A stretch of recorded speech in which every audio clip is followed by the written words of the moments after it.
Bueno, buenos días. Por las dudas me haya quedado alguno sin saludar. Seguramente me quedaron varios sin saludar. Eh, Vamos a comenzar nomás con la clase de hoy. Y siempre comenzamos repasando lo que vimos en la clase pasada. Cuáles fueron las ideas clave de la clase pasada.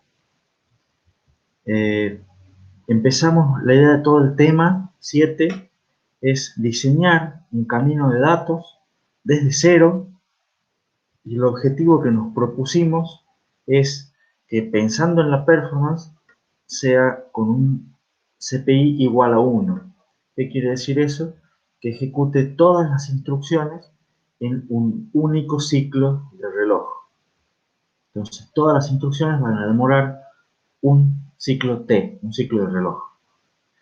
Empezamos viendo repasos de componentes combinacionales. Vimos lo que era un sumador, un multiplexor, una ALU. Vimos componentes secuenciales de almacenamiento, un registro, un banco de registro, un esquema de lo que sería una memoria ideal. Y lo importante de todos esos componentes sincrónicos es que, lo importante de todos esos componentes de almacenamiento es que son sincrónicos. Todos trabajan con un flanco del reloj. Cuando les llega el flanco del reloj correspondiente, ahí escriben y actualizan su valor. Vimos también que no vamos a trabajar con todo el ISA del RISC-V, todo lo que es RB32I, sino que vamos a trabajar apenas con un subconjunto de instrucciones, que son 7, son las que están ahí ustedes deben estar viendo en la diapositiva. Instrucciones de suma, resta, instrucción AND, OR, dos instrucciones lógicas, y la instrucción de carga de datos de memoria, load, word, store word para guardar datos en memoria, y un salto condicional que es el salto por igual, el branch equal. De todos modos, la idea es que, haciendo el camino de datos desde cero para estas 7 instrucciones, nos tiene que servir como base para después poder eventualmente agregar las demás instrucciones del ISA. Estas 7 instrucciones calculábamos que eran bastante representativas de los distintos formatos y de las distintas funcionalidades de LISA. Después vimos cómo empezábamos a hacer el camino de datos. Dijimos que la base es partir justamente desde LISA, y la idea es usar un RTL abstracto, o RTN en realidad, notación de transferencia de registro, lo más abstracta posible. ¿Por qué? Porque no tenemos un camino de datos, pero de esa manera podemos igual intentar describir qué es lo que hacen las instrucciones, y en base a eso podemos intentar armar un camino de datos de manera tal de poder ejecutar ese RTN de la mejor manera posible, lo más rápido que podamos. Entonces, con ese criterio fuimos colocando componentes necesarios, interconectándolos entre sí, y básicamente bajo dos premisas. Primero, no intentamos ahorrar ningún tipo de recurso. O sea, cuando tuvimos que poner dos memorias, pusimos dos memorias, con la idea de que también se ejecute toda la instrucción en un solo ciclo. Cuando tuvimos que poner un sumador por un lado y una ALU después, pusimos las dos cosas, nada de reutilizar nada, de manera tal que todo se pueda hacer sin ningún problema en este único ciclo. Y después también, algo que les mencioné, era que pusimos todas las conexiones necesarias que nos hagan falta. Entonces, ustedes habían visto en sistemas con micro una arquitectura muy simple, que tenía un único bus, y después le agregaban dos bases, cosas así, y les pregunté cuántos bases tenía lo que habíamos diseñado hasta el momento, y la realidad era que tenía múltiples bases, porque la idea es que tirábamos cable y la información y las transferencias fluían en varios lugares al mismo tiempo. Entonces, la idea justamente era, se iba poniendo conexiones y poniendo componentes según la necesidad, sin ningún tipo de restricción, ni ahorro, nada. Y de esa manera llegamos más o menos a lo que es este camino. En este camino teníamos el banco de registros, o sea, las instrucciones. Había una parte del fetch, que no le dibujé acá, que nos entregaba la instrucción. Después teníamos de los campos directamente de la instrucción, se iba al banco de registros, gracias a un buen formato. Del banco de registros, después teníamos la ALU conectada. La entrada de la ALU, una venía siempre del banco de registro. La segunda entrada podía venir del banco de registro, en el caso de las instrucciones tipo R, o podía venir de la constante inmediata que venía de la instrucción y se extendía en signo. Después teníamos la memoria de datos. La memoria de datos, la dirección para acceder a memoria siempre venía de la ALU, pero a su vez la salida de la ALU también podía no pasar por la memoria de datos, en el caso de las instrucciones tipo R. Y después teníamos por acá un camino que era para escribir en el banco de registros, y decíamos que ponemos este multiplexor porque el valor a escribir en el banco de registros podía venir de la ALU, como está con esta flecha de acá, este camino de acá, en el caso de las instrucciones tipo R, o podía venir de la memoria, en el caso de las instrucciones tipo load. Y con ese camino veníamos cubriendo hasta ahora todo lo que son las instrucciones tipo R, que eran 4 de nuestro subconjunto, la instrucción load y la instrucción store, o sea que ya cubriríamos básicamente 6 instrucciones de las 7 que habíamos dicho. Entonces, ¿alguna pregunta hasta aquí? ¿Se acuerdan todo lo que vimos en la clase pasada? ¿Tienen alguna duda? Hasta ahora no he dicho nada nuevo, simplemente es un repaso de lo que vimos el lunes. Gonzalo dice que está todo en orden.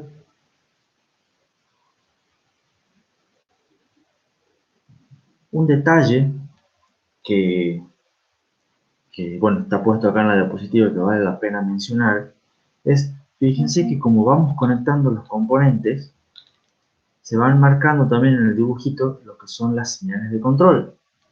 Y fíjense que hasta ahora no hay nada fuera de lo común, digamos, lo que habíamos visto inicialmente cuando definimos los componentes, ya que tenemos nuestro banco de registro con la señal de control de escritura, nuestra memoria ideal con las señales de escritura y la señal de lectura. ¿Se acuerdan que habíamos dicho que no necesariamente son dos, pero por el momento lo vamos a manejar así? Tenemos la ALU con las señales de control que me van a indicar qué tipo de operación va a ser la ALU, y después agregamos estos dos multiplexores, que cada multiplexor necesita una señal de control para elegir qué valor va a tomar. A este multiplexor le pusimos una señal de control cuyo nombre es ALU source, o sea, fuente de la ALU, a ver de dónde toma operando la ALU. Y este multiplexor se le puso de nombre mem2rec para ver si el valor de memoria va a parar al banco de registro.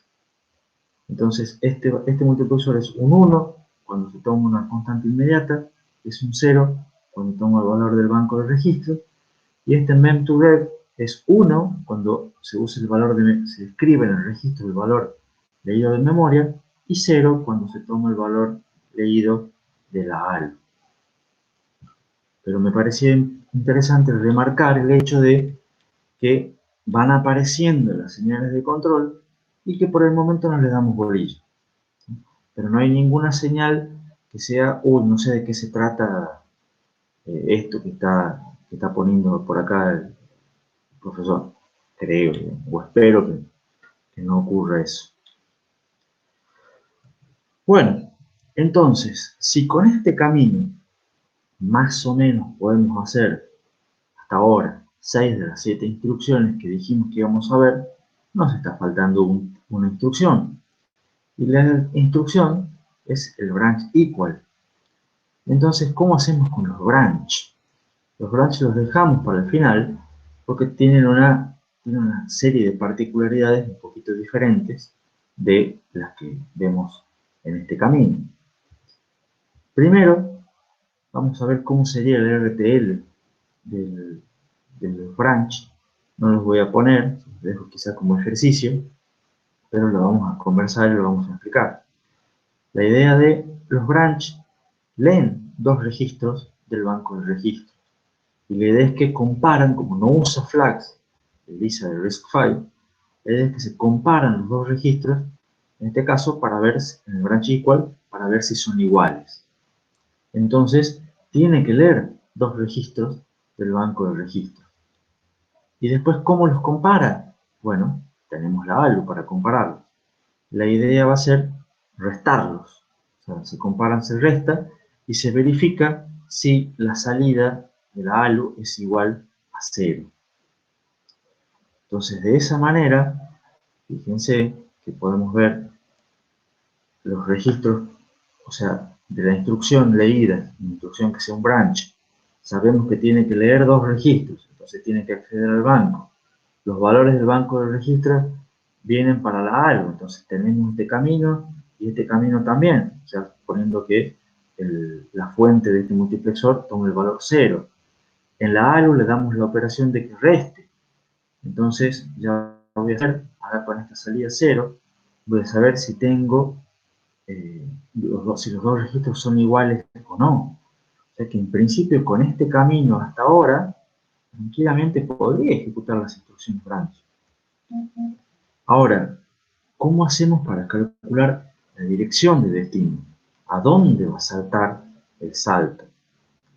Las instrucciones branch eran de formato tipo B. El formato tipo B es una variante del formato tipo S, en el cual la dirección de salto se tomaba con una constante de 12 bits, que se la hacía un desplazamiento a la izquierda para que sea de 13 bits, y después eso se le sumaba a PC. Y eso seguro que hasta ahora no vimos nada. Entonces, vamos por parte. ¿Qué es lo primero que tenemos que hacer? Agarrar la constante de 12 bits, de nuevo extenderla en signo. Para esto, ya en principio tendríamos nuestro camino de datos. Después, desplazarla un lugar hacia la izquierda. Porque, bueno, les acabo de decir, si recuerdan cuando vimos el formato tipo B, habíamos dicho que los branch se desplazaban a la izquierda para aprovechar y saltar un poquito más lejos. Entonces, ¿y por qué se desplazaban un lugar a la izquierda? Porque siempre todas las instrucciones, en el formato más chico, en la extensión C, las instrucciones eran de 16 bits, o sea, de 2 bytes. Entonces, siempre sea en cualquier instrucción de RISC-V, las instrucciones van a ser de 32 bits o de 16 bits, pero siempre van a ser múltiplo de 2 bytes. Entonces, siempre vamos a saltar a las instrucciones que están ubicadas en lugares pares de memoria. Entonces, por eso, podemos desplazar el valor de salto y permitimos de esa manera que con 12 bits podamos saltar como si tuviéramos 13 bits y un poquitito más lejos, digamos, un bit más, digamos, pero me duplica la cantidad de instrucciones que puedo saltar. Y después, una vez que tengo la dirección, la constante extendida y desplazado un lugar hacia la izquierda, lo que tengo que hacer es sumar este desplazamiento a PC. Ahora, esto me genera la necesidad de un nuevo multiplexor. ¿Por qué? Porque ustedes tenían antes que el valor, si se acuerdan cómo era el fetch, el valor que tomaba PC era únicamente PC más 4, porque todas las instrucciones eran secuenciales. Entonces nosotros después del sumador de que sumaba PC con 4, lo hemos realimentado para que se escriba PC. Y ahora lo que vamos a tener es que el valor de PC puede estar entre dos posibilidades. O puede ser PC más 4 para las instrucciones secuenciales, o puede venir de todo esto que es para los saltos. Entonces, como ya tengo de vuelta dos alternativas, tengo que agregar un multiplexor. ¿Van bien hasta acá? ¿Se va entendiendo un poco? O bueno, o se va entendiendo en realidad, o se va entendiendo poco.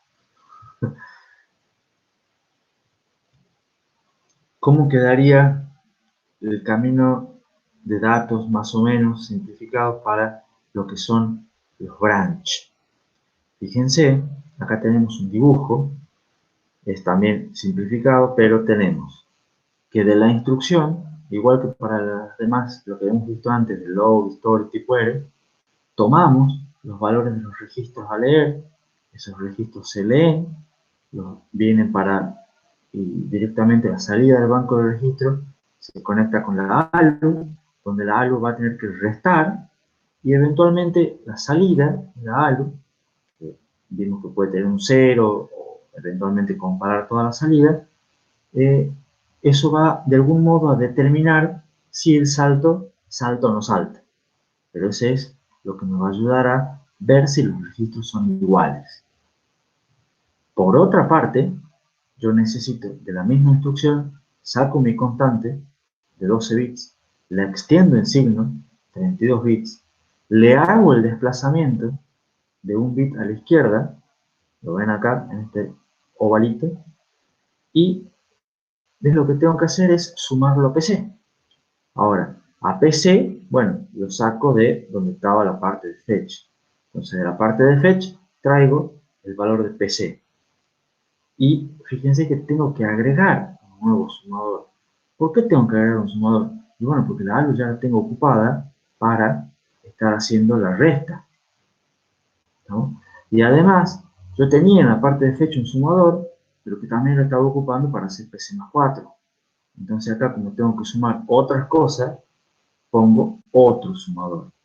Y después este destino de salto, que sería PC más la constante, extendida en signo y desplazada, este destino de salto es el que tengo que realimentar a, antes del registro PC.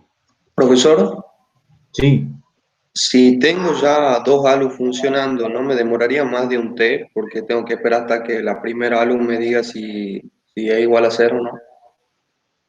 es buena la pregunta de Pablo y me emociona mucho que alguien me haya hablado. Muchas gracias, Pablo. Primera vez creo que no es en el recreo o en cosas así que alguien abre el micrófono para una pregunta. Por un momento me asusté. Eh, pero no, no pasa nada, no hay problema, así que está bueno que hayas preguntado. Y está buena la pregunta, porque me dice, momento, porque acá yo sigo poniendo ALUs, sigo poniendo sumadores, eso me va a hacer que me pueda demorar más de un T. Dos observaciones con respecto a la pregunta. Primero, el objetivo general es que todo esto se haga en un solo ciclo. Vamos a ver que más de un T no nos vamos a demorar nunca. Lo que va a pasar eventualmente es que ese T, bueno, va a tener que esperar que se haga una ALU, va a tener que esperar que se haga la otra. ¿Vamos? O sea, eventualmente el T va a ser largo, pero siempre va a quedar siendo uno solo. Eso por un lado.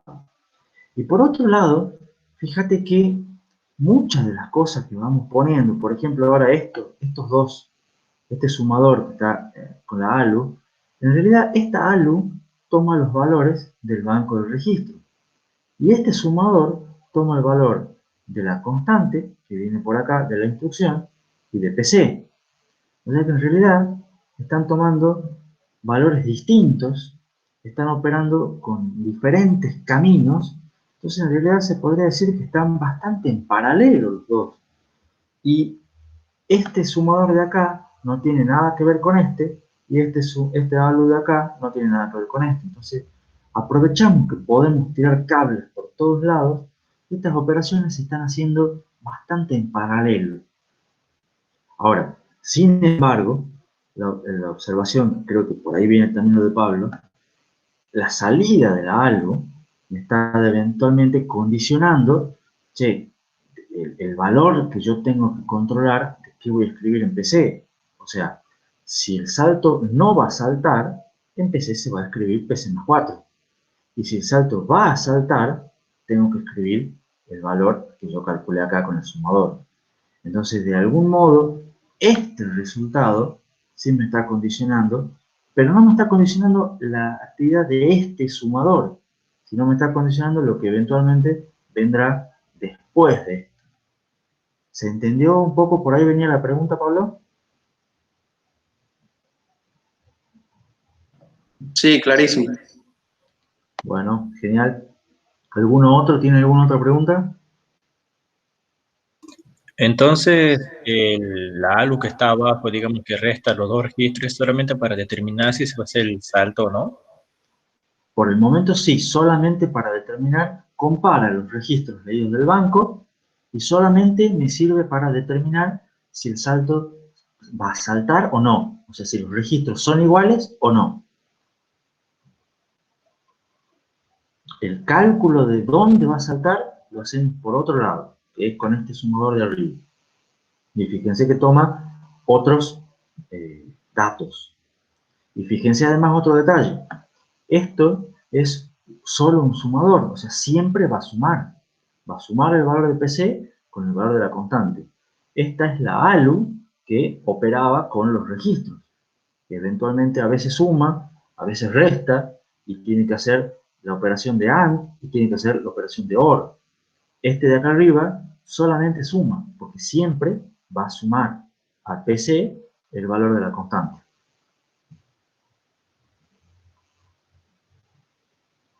Bien, perfecto. Bien. Ahí veo que en el chat Álvaro había preguntado por qué los dos registros tienen que ser iguales. No es que tienen que ser iguales, lo que estamos utilizando es la instrucción, estamos tratando de implementar la instrucción branch equal, que va a saltar si los registros son iguales. Esa es la instrucción branch equal que queremos implementar. Bueno, si dicen que van entendiendo esta parte del camino de datos, fíjense, un pequeño detalle también, este desplazamiento hacia la izquierda de un bit no es, o sea, está puesto como el ovalito para que ustedes no se olviden que tienen que hacer el desplazamiento, pero en realidad lo único que es mover los cables del lugar. ¿Por qué? Porque ustedes van a tener acá una constante de 32 bits, acá también es una constante de 32 bits, simplemente que el bit más significativo acá lo descartan y agregan un bit en 0 a la izquierda. Entonces, esto es simplemente mover los cables del lugar. No hay lógica, no hay compuerta, no hay nada en este óvalo. Simplemente es acomodar de otra manera los cables que entran aquí. Pero está puesto el óvalo para que vean que no es exactamente lo que entra acá, no es lo mismo que sale de aquí. Eso sí es importante que recuerden. Entonces me plantea Augusto en el chat, si quiero desplazar en sentido contrario, ¿el add también resta? Claro, porque la constante, esta constante, acuérdate siempre, las constantes que van en la instrucción pueden ser valores negativos. Entonces vos le podés decir, saltame 6 instrucciones para atrás. Entonces vos le vas a poner un menos 6 en la constante, eventualmente ese menos 6 se va a extender en signo, el menos 6 se va a desplazar y vos vas a tener que sumar al valor de PC el valor de PC menos 6, por decirlo así, simple, y vas a saltar 6 instrucciones para atrás. Pero lo importante es que esto siempre suma, porque trabaja con constante y la constante puede ser el número con signo en complemento 2. Me encanta que están surgiendo muchas preguntas. Está bueno eso. Y la tensión, no pasa nada, Martín, no va a haber quiz, no se preocupen. La tensión es porque ahora ya tenemos 3 partes. Por un lado habíamos hecho el camino de datos para el fetch, por otro lado hemos hecho un camino de datos para las instrucciones tipo R, load y store, y por otro lado hemos hecho un pedacito de camino de datos para las instrucciones branch. Entonces ahora lo que les quiero es mostrar cómo quedaría si ponemos esas tres cosas juntas. Y quedaría así, que uno, si hasta ahora estaban medio dormidos, capaz que ven esto y se asustan. Pero si al contrario vienen medio despiertos, van a ver que no hay mucho drama con las cosas que veníamos viendo. Repasemos todo cómo sería esto. Primero empezamos por un registro, PC, que me dice el valor de la instrucción que voy a leer, o sea, que voy a ejecutar en este momento. El PC primero da el valor a la memoria de instrucciones. La memoria de instrucciones solamente se lee de PC, entonces hay una conexión directa. La memoria de instrucciones tiene su retardo y después nos entrega la instrucción que vamos a ejecutar. Como no hace falta, como se va a ejercer todo en el mismo ciclo, no hace falta almacenarla en ningún lado de su instrucción y directamente los valores que vayamos a utilizar los utilizamos donde sea necesario. Ahora, además, el PC de dar su valor a la memoria de instrucciones, también entrega su valor a un sumador. ¿Para qué? Para actualizar el PC. Entonces, este es un sumador que suma el valor actual de PC con 4. Y de esa manera yo acá tengo PC más 4, que va a ser el valor con el cual yo voy a escribir PC en el caso de una instrucción secuencial. Ahora, si la instrucción no es secuencial y es un salto, este valor de PC, el mismo que va para la memoria de instrucción y va para el sumador de 4, también va al otro sumador para calcular la dirección de salto en el caso de un salto. Y después tengo el multiplexor este, que es el multiplexor que les dije que tuvimos que agregar recién, para elegir entre, si las instrucciones son secuenciales, el valor que voy a escribir en PC acá, que está puesto a la salida del multiplexor, el valor que voy a escribir en PC viene de PC más 4 o viene de la dirección de salto. Entonces acá estamos mezclando la parte de fetch con la parte de salto, con este multiplexor nuevo. Después tenemos la parte de, una vez que leemos la instrucción, los campos, como los campos en la instrucción están siempre en los mismos, o sea, la instrucción la dividimos en los campos, están siempre en los mismos bits, podemos leer directamente los registros cuando sea necesario. Los registros, el banco de registros tiene 2 puertos de lectura, los datos van a salir por acá, y aún un dato en todos los casos siempre lo conectaba directo a la ALU. Y en otro caso lo conectaba o directo a la ALU, pero en general después vimos que necesitábamos un multiplexor, porque a veces la segunda fuente de la ALU venía o del banco de registro o de la constante extendida en sí. Entonces, de esa manera conecto el banco de registros y la ALU, y esto me sirve para las instrucciones tipo R, load, store y también para el branch. O sea, esta conexión funciona para todo. Para el branch, además, antes de ver el branch, las instrucciones inmediatas o las instrucciones tipo load store tienen la generación de constante, que se usa como operando de la ALU, y el branch tiene la generación de constante, desplazamiento, y se usa este otro sumador para calcular la dirección de salto. Entonces, con esto, este sumador en paralelo, por decirlo así, con esta ALU, me alcanza para hacer todas las instrucciones. Para la instrucción load store vimos que era necesario una memoria de datos distinta de la memoria de instrucciones y vimos que la dirección con la cual accedo a memoria siempre viene de la ALU. El dato a escribir siempre es un dato leído de un banco de registro, no hay ninguna otra alternativa. Y la diferencia está en que, no hay diferencia, pero lo que nos falta es que el valor que yo voy a escribir en el banco de registros puede venir de 2 lugares. Puede venir de la ALU, como se ve acá, con este camino, o puede venir de la memoria. Entonces por eso hace falta este multiplexor. En este dibujo entonces, lo primero que vemos es que estaría el camino de datos completo para hacer nuestras 7 instrucciones. Y fíjense que es una parte, digamos, que habíamos visto del fetch primero, la otra parte de acá abajo que habíamos visto para las instrucciones tipo R, load y store, y el agregado este para el cálculo de los saltos. ¿Alguna pregunta? ¿Me siguen hasta acá? ¿Se entiende bien los dibujos? Profesor, Sí, todas las señales de control celeste se controlarían por el opcode, ¿no? es buena la pregunta y no entré en ese detalle todavía, pero sí, todas se controlarían con el opcode. Ya lo vamos a ver en minutitos nomás, ¿no? Por lo pronto, es buena la pregunta de Pablo y me da pie para una cosa. Fíjense cuáles son las señales de control que vamos teniendo hasta acá, que son los únicos cablecitos que me van quedando al aire.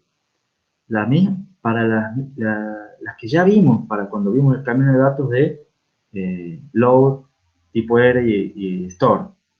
La de escritura en el banco de registros, escritura en memoria, lectura de memoria, operación de la ALU, selección de la fuente de la segunda fuente de la ALU, selección de dónde voy a escribir en el banco de registros y agregamos como agregamos este multiplexor para los saltos, agrego también una señal de control que se llama PC source, que es la fuente de PC, que es de donde tomo el valor con el cual se va a escribir PC. Fíjense que está buena la pregunta de Pablo porque me dio pie para mencionar lo que son las señales de control. Y en principio son estas señales de control únicamente.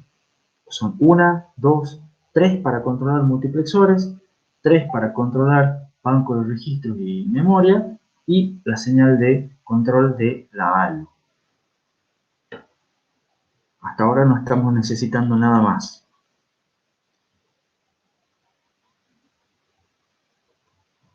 No sé si eso por lo pronto va respondiendo a la pregunta de Pablo o si le genera alguna duda a alguno de los demás. Otra observación de esto es, fíjense, cuáles son los elementos de almacenamiento y cuáles son los elementos sincrónicos. Dijimos que eran el PC, por un lado, el banco de registro, por otro lado, y las memorias de instrucción y la memoria de datos. Esos son los elementos que sirven para guardar valores. Todos esos, dijimos en principio, tienen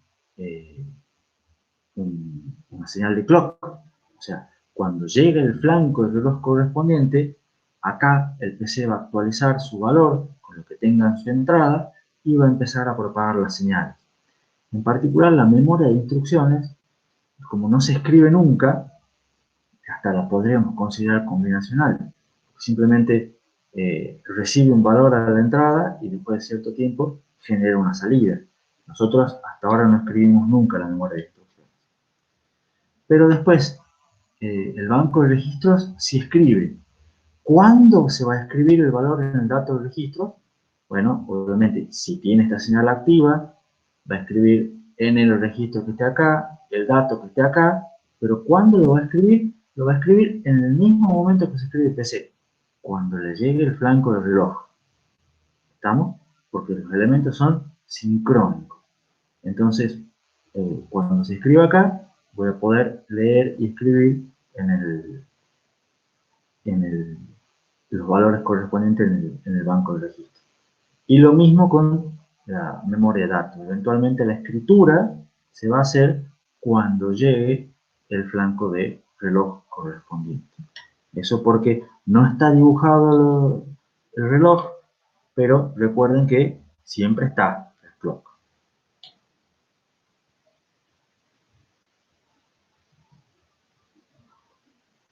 ¿Vamos bien? ¿Hay alguna pregunta de Fabio? Dice, En la ALU que suma el PC más 4. ¿De dónde se saca el 4? El 4, como siempre, va a ser 4. No hace falta sacarlo de ningún lado, directamente tiene una entrada cableada. Está cableada a 0,00000000100 y va a tener siempre un 4 como entrada fija. Entonces, ese sumador siempre va a sumar 4.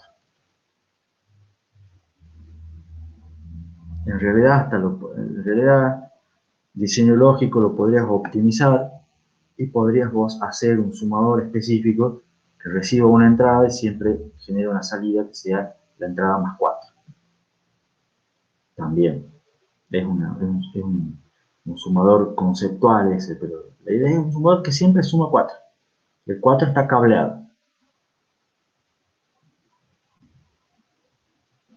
Otro detalle más. Además de que los señales de control están al aire, fíjense acá tengo la salida 0 de la ALU, en realidad no va a memoria, está pegadito el dibujo, pero en realidad no va a memoria, sino que esta señal 0 queda al aire también, y todavía no la conectamos a ningún lado. Que es parte de lo que preguntaba Pablo hace un rato de cómo hacemos para manejar la señal de control. Esa señal 0, que me indica si los registros son iguales, si el resultado de la ALU es 0, nos va a ayudar a determinar si el salto salta. Pero bueno, de alguna manera eso habría que conectarlo acá, pero no todavía.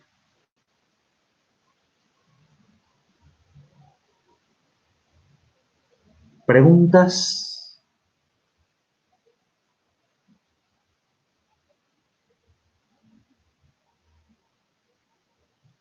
Bueno, sigamos un poquito más y empecemos a ver lo que son las señales de control. En el diagrama anterior, como vimos, quedaban 7 señales de control que hay que especificarlas. Ahora, una de las señales de control en particular es la que controla la ALU. En una ALU más bien típica, esa señal de control es de 4 bits, porque una ALU puede implementar varias funciones, se implementan distintas funciones las ALU, y por eso son la unidad de aritmética lógica. Sin embargo, nosotros en realidad no necesitamos todas las funciones. ¿Por qué? Porque en realidad, fíjense que para la instrucción load y store vamos a necesitar siempre que sume. Estamos de vuelta, no importa si el desplazamiento es negativo, porque viene dado en la constante, pero nosotros siempre vamos a necesitar que se sume. Para la instrucción branch vamos a necesitar siempre que reste, porque queremos saber si son iguales. Y solamente para las tipo R necesitamos que haga lo que la instrucción tipo R quiere que haga. O sea, para la instrucción suma, que sume, para la instrucción resta, que reste, para la instrucción AND, que haga una AND, una operación lógica y para la OR, la instrucción OR, que haga la operación lógica OR. Pero fíjense, además de que para el tipo R haga lo que tiene que hacer, siempre para estas instrucciones, siempre necesitamos que sume, siempre para instrucciones, para la instrucción branch, necesitamos que reste. Entonces, ¿qué nos puede dar esa pauta? Que en cierto modo la operación de la ALU sí depende del opcode, lo cual es claro, pero para estos opcodes siempre va a ser una suma. Para este opcode siempre va a ser una resta. Y solamente va a cambiar un poco la función cuando sea una instrucción aritmética de tipo aritmético-lógica. Entonces, para este tipo de operaciones, que no tienen campo función, yo solamente con ver los campos del opcode ya puedo determinar qué operación quiero que haga la ALU. ¿Se entiende a qué voy hasta acá? No me hace falta saber todas las funciones, como sí me hace falta para las instrucciones tipo R, que podrían ser un montón. Entonces acá sí necesito determinar que es una instrucción de este tipo y que la instrucción le diga a la ALU que haga lo que sea que tenga que hacer. Y además, otro pequeño detalle, no solamente no usamos todas las funciones, no solamente tenemos bastante discriminadas las funciones, sino que además la ALU se usa un poco después. ¿En qué sentido? ¿Qué es lo que quiere decir esto? Que yo, para poder acceder al banco de registro, quizás yo necesito algunas señales de control. Para poder operar con la ALU, necesito seleccionar los dos operandos, necesito tener el operando de fuente de la ALU, pero ese operando sí o sí tiene que llegar un poquito antes que la función de la ALU. Entonces, como que la señal de control de la ALU podría, digamos, utilizarla un poquito después que las otras señales de control. Y todo eso, por más que sea apenitas, sea una diferencia pequeña, me da una pauta que en general es un buen criterio de diseño. Lo que me da son pequeños indicios que me dicen, estaría bueno quizás separar lo que es el control de la ALU del control principal. ¿Por qué? ¿Por qué me da la pauta? No solamente por lo que vimos recién. Por un lado, no necesitamos todas las funciones. Por otro lado, se usa un poco después. Pero me da la pauta de que es un poco distinto el manejo de la ALU de lo que es el control principal del procesador. Y el hecho de separar el control de la ALU del control principal me va a dar una ventaja que es, después vamos a ver que es notoria. Me va a permitir reducir el tamaño y reducir el retardo del control principal. ¿Por qué? Porque ya vamos a ver que va a necesitar muchas menos entradas y menos salidas.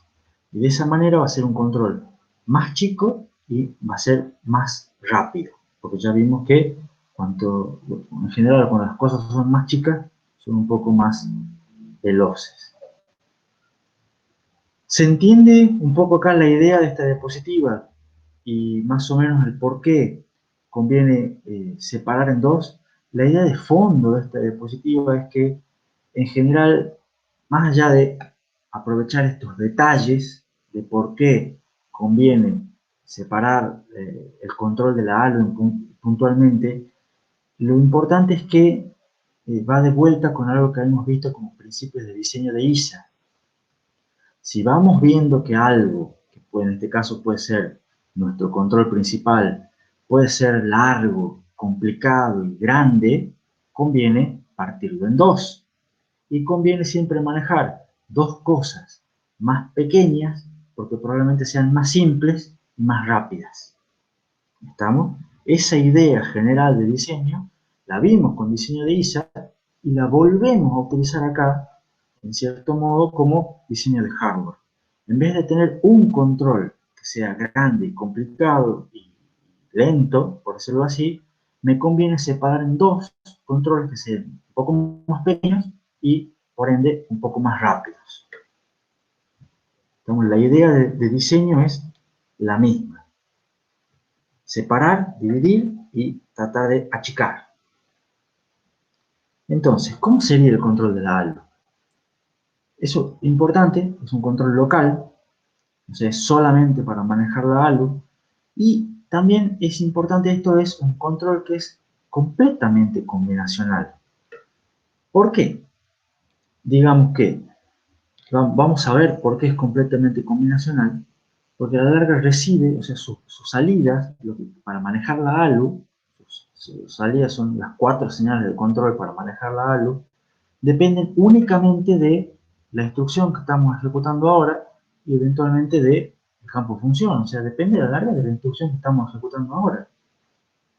Entonces, para poder implementar este control de ALU, vamos a hacer que reciba del control principal un campo de 2 bits que me permite codificar las 3 funciones principales mencionadas. O sea, si es una instrucción load store, va a ser una suma. Si es una instrucción de tipo branch, va a ser una resta. Y si es una instrucción de tipo R, o sea, otro tipo de instrucción, va a ser lo que corresponda fijándose en los campos función. Entonces, ven acá, ves, para las instrucciones tipo R, usa además los campos función. Con eso armo esta tabla, que la idea de esta tabla está complicada, si lo quieren ver así es larga, pero no es tan difícil de entender, porque en realidad es una tabla conceptual. Acá tienen lo que vendrían a ser las instrucciones con sus opcodes, ¿no? Y acá tienen lo que son las operaciones. O sea, acá tienen la instrucción load, que en este caso, bueno, es LD, SD en vez de LW y SW, que son los que uso yo, pero la idea es la misma. Tenemos la instrucción load, la instrucción store, el branch equal, y tenemos las instrucciones add, sub, and y or. Estas son las 7 instrucciones que venimos trabajando. La columna esa tiene que estar clara. Ahora, lo que está puesto acá son los campos función, que vienen con la instrucción. El campo función 7, el función 3. Las instrucciones load, store y branch, como son instrucciones de formatos I, B y S, no tienen campo función. ¿Estamos? Entonces, directamente, o no me importa el campo función, entonces directamente pongo acá todas condiciones de indiferencia. Pero las instrucciones tipo R, sí me interesa cuál es el campo función. Entonces lo pongo acá en estas dos columnas. ¿Estamos? Y después, ¿qué es lo que dijimos que lo que queríamos que haga la ALU? Esta columna me dice que cuando la instrucción es un load, queremos que la ALU sume. Cuando la instrucción es un store, queremos que la ALU sume. Cuando la instrucción es un branch, queremos que la ALU reste. Cuando la instrucción es un add de tipo R, queremos que sume. Cuando es una resta, queremos que reste. Cuando es una AND, queremos que haga una AND. Cuando es una OR, queremos que haga una OR. Entonces ya con eso tenemos 1, 2, 3, 4 y 5 columnas especificadas, que es lo que venimos hablando, lo que les vengo contando yo. ¿No? ¿Qué es lo que nos falta saber? Nos falta ver esta columna, que es cómo serían realmente las señales que le tenemos que mandar a la ALU.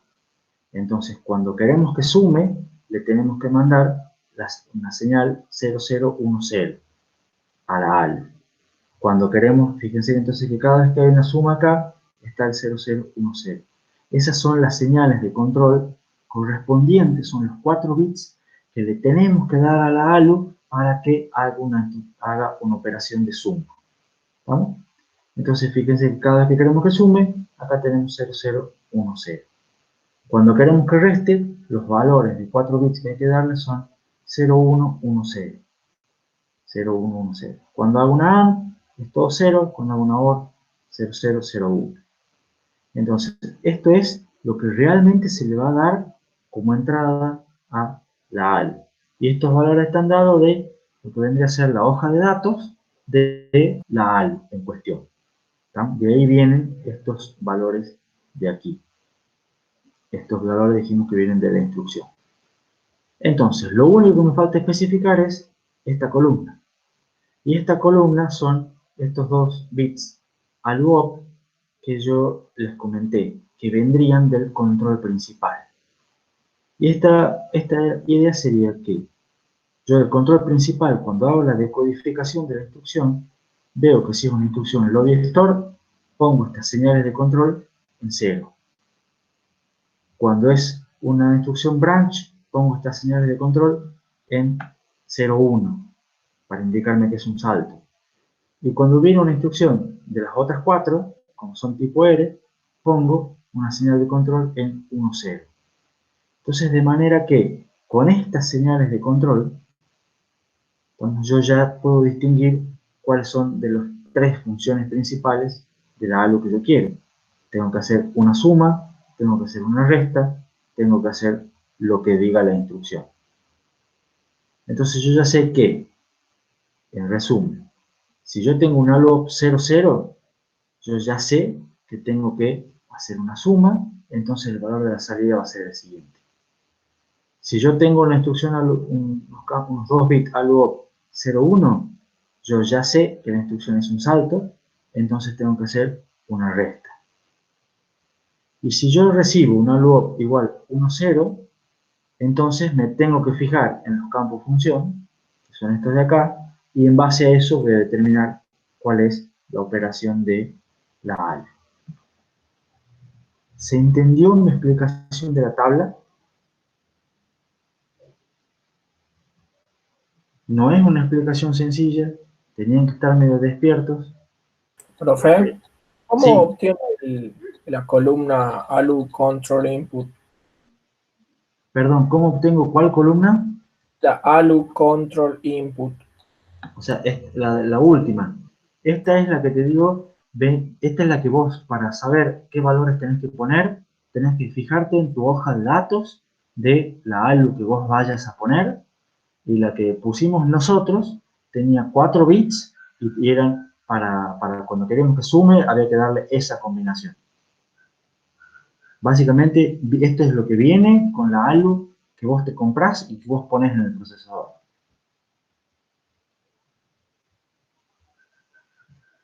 ¿Se entiende? Sí, Bien, sí. Juan. Ok. Estamos bien. Entonces, esta es la única columna que viene dada, digamos, según el fabricante de la ALU, por decirlo así. Estas vienen especificadas en el ISA, ¿no? Y lo que nos queda, el opcode también viene especificado en el ISA. Acá no están puestos los bits, está puesto en general, digamos, para que ustedes entiendan.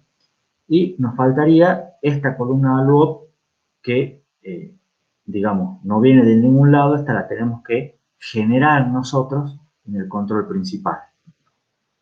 ¿Estamos? Pero, ¿qué tiene de bueno esto? Ya lo vamos a ver después, sobre todo.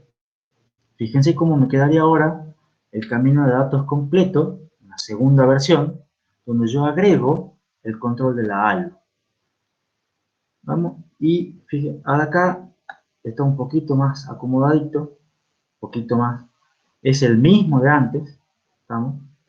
Pero acá tiene otra pelotita que es el control de la ALU. Esta pelotita recibe como entradas, las entradas ALUOP, que ahora pasan a ser una señal de control, pero esta señal de control es de 2 bits, en vez de esta de 4 bits. ¿Lo ven? Entonces ahí tenemos una pequeña ganancia de 2 bits. Ustedes me dicen, bueno, te ahorro 2 bits, tampoco seas tan miserable. Sin embargo, en realidad, la ganancia viene por otro lado, viene por acá, porque este control de la ALU necesita los campos función. Los campos función, ¿de dónde los tomo? De la instrucción, obviamente. Entonces, ya que acá teníamos todos los campos de la instrucción, viene acá los campos función y se los paso al control. Lo interesante de esto es que los campos función, ahora, como solamente se usa para las instrucciones aritméticas, no hace falta que yo le pase los campos función al control principal. Entonces el control principal va a recibir muchas menos entradas, porque el campo función era un campo de 7 bits y de 3 bits, o sea, eran 10 bits de entrada que yo me estoy evitando darle al control principal para decodificar la instrucción. ¿Se entiende? Esos 10 bits van a ir directamente al control de la ALU. Entonces este control de la ALU va a tener su tamaño, pero me va a hacer que sea más chico que el control, me va a hacer que el control principal sea más chico. Y capaz que la suma de los dos controles sea más chica que si tuviera un solo control grande, según cómo se lo implemente en la lógica.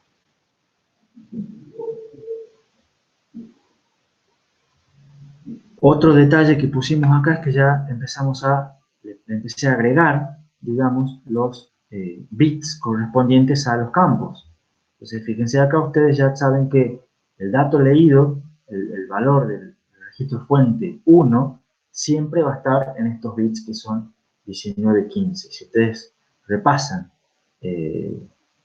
los valores de, los valores de RS1 en los formatos de instrucción, van a ver que siempre están en esos bits. Este es RS1, este es RS2, este es RD, y además, fíjense un detalle acá también, la constante, antes decíamos que recibía 12 bits, ahora directamente recibe los 32, porque los distintos formatos tienen distintas maneras de generar la constante, pero siempre a la larga recibe los 32 bits y genera otros 32 bits con la constante extendida en sí. Y de acá se sacan los bits de los campos función, que es lo mismo que sacarlo de acá, o sea, la pelotita está corrida, pero es exactamente lo mismo, y genero el control de la ALU que va a encargar de controlar estas 4 bits, esto sabemos de acá que es 4, para la operación de la ALU. ¿Se entiende esta segunda versión del camino de datos completo?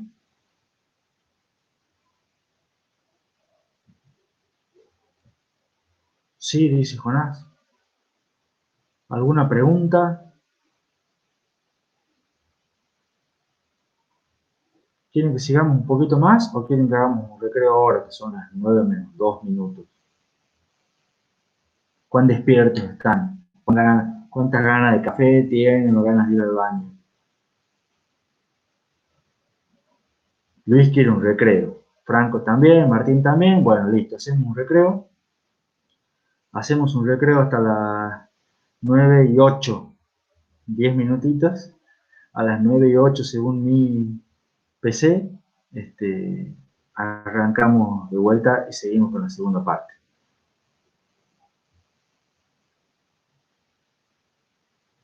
Yo voy a cortar un poquito la presentación para acomodar el tema del cronograma.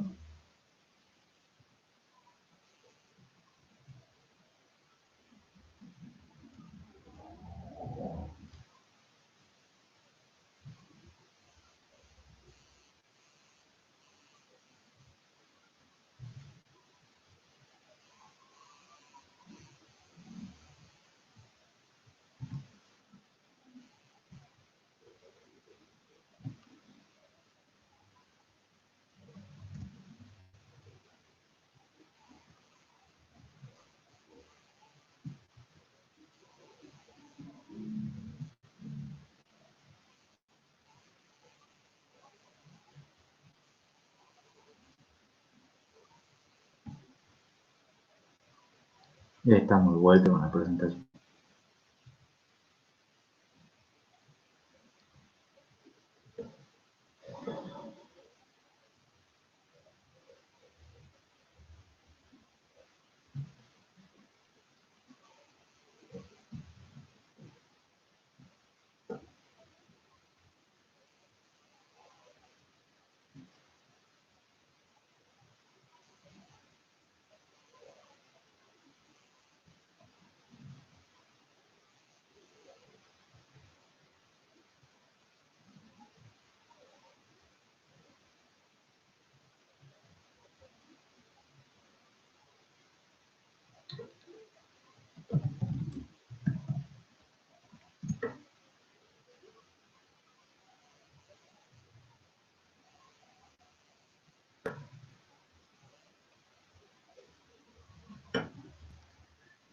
A ver, Álvaro, ¿quiere aprovechar el recreo para hacer dudas con el práctico? A ver, veamos una vez. Si se puede. Vale, no sé si está Erika por la duda acá, a ver. Vamos a ver si está Erika. Sí, está Erika. Mira, está capaz que Erika te puede responder la duda. Pero bueno, a ver. Con respecto al punto 9, me pide que, o sea, que implemente una mejora a un ISA. Sí. Y esa mejora es que el procesador va a mejorar las instrucciones de transferencia de datos en un 25%. Pero esa mejora tiene un costo, que es disminuir una instrucción aritmética por cada instrucción de transferencia de datos que estoy mejorando. Ajá. Entonces me dice que para que el procesador soporte el nuevo formato, se incrementa el tiempo de ciclo de instrucción en un 10%. Sí. Ese tiempo de ciclo de instrucción hace alusión al CPI o al T, al tiempo de ciclo en segundos. Al T. Al T. Coincido con Erika. El aumento de ciclo, el aumento de tiempo de ciclo te dice que lo que se incrementa es T. Ok, entonces sería como decir, el T mayúsculo viejo es el 110% del T nuevo, porque se incrementa. O sea, El T viejo sería 1,1 del T nuevo. No, Pues sería el tiempo total. en realidad, si vos decís que estás incrementando el nuevo, para mí el nuevo es igual 1,1 por el T viejo, Claro, porque lo claro, estás incrementando. exacto. Bien, esa era la duda, si hacía alusión al CPI promedio de cada instrucción o era al T. Hace alusión al T. Era fácil, por suerte. Gracias, Eric, igual contestó lo mismo que yo, lo cual eso siempre es bueno que contestemos lo mismo. Está bien, gracias. No, por nada.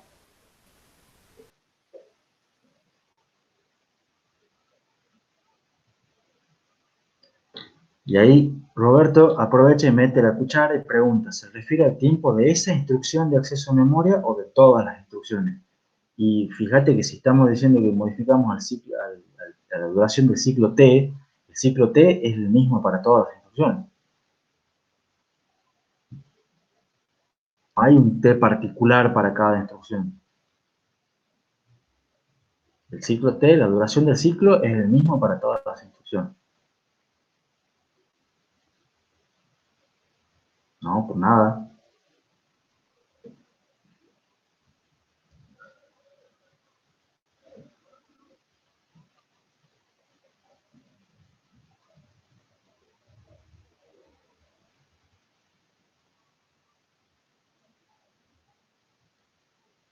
Ahí Martín pregunta en el chat, ¿qué tal está la evaluación de hoy? Erika, creo que te hablan a vos.